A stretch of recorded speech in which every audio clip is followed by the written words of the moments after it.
कुछ लोगों के डर से बहू के साथ गलत नहीं करूंगी।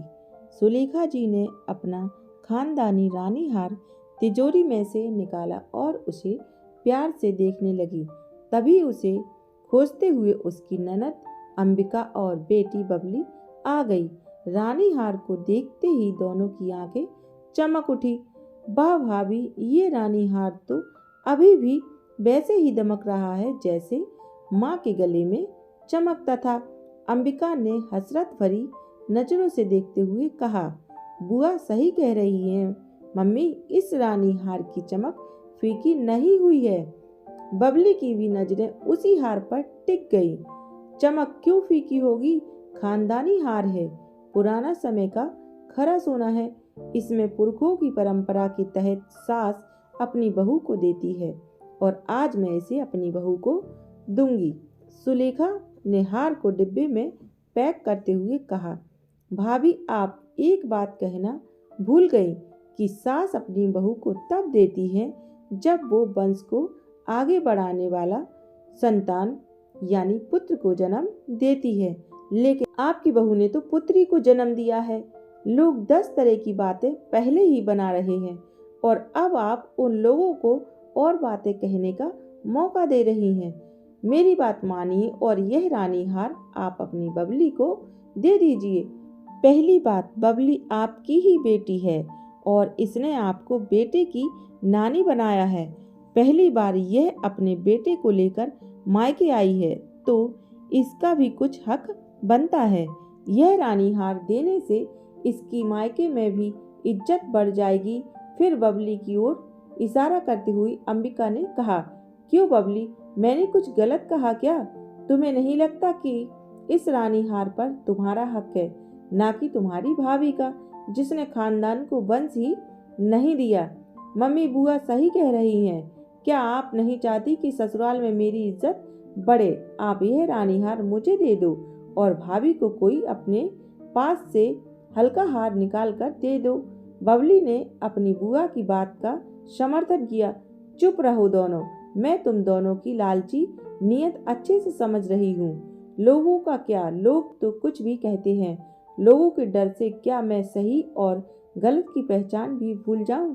कुछ लोगों के डर से मैं बहू के साथ गलत नहीं करूंगी। ये रानी हार इस खानदान का है और इसी खानदान की बहू को ही मिलेगा। शर्म आती है मुझे कि तुम मेरी बेटी और आप मेरी ननद हैं।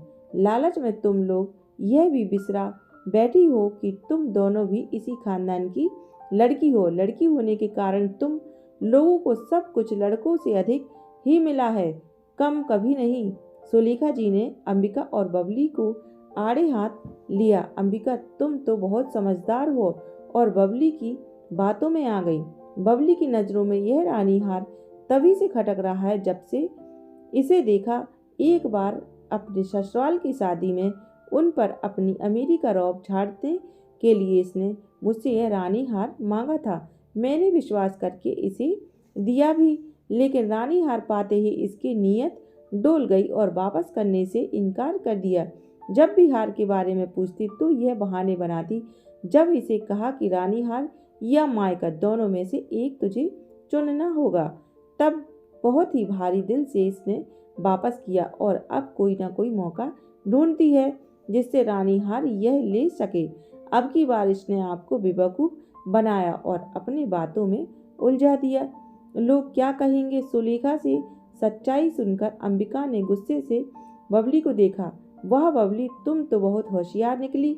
लोग क्या कहेंगे, लोग क्या कहेंगे बोल बोल कर तुमने मुझे ही भाभी के सामने लालची बना दिया। बबली को अंबिका ने गुस्से से घूरते हुए कहा। तो बबली सब कपा गई, अपने ही जाल में वह खुद फंस गई। भाभी मुझे माफ कर दीजिए, आप खानदान की परंपरा निभाइए, मैं आपके साथ हूँ। मैं बाहर जाकर सब इंतजाम देखती हूँ और आप बहू को देख लीजिए कि वो तैयार हुई कि नहीं। और हाँ भाभी, बहू को यह हार पहना दीजिए। पूजा में जब बहू गुड़िया के साथ बैठेगी तो पुरखों का आशीर्वाद भी दोनों के साथ रहेगा। सुलेखा जी से माफी मांगते हुए अंबिका ने कहा और बबली को गुस्से से देखते हुए कहा, कुछ लोग तो कहेंगे ही, लेकिन होगा वही जो सही है। अंबिका और सुलेखा जी रानी हार के साथ कमरे से चली गई और बबली अपने लालच की वजह से मायके में सम्मान खो बैठी। अगर मेरी कहानी पसंद आई हो तो मेरे चैनल को सब्सक्राइब करें और प्यारा सा कमेंट करें। धन्यवाद।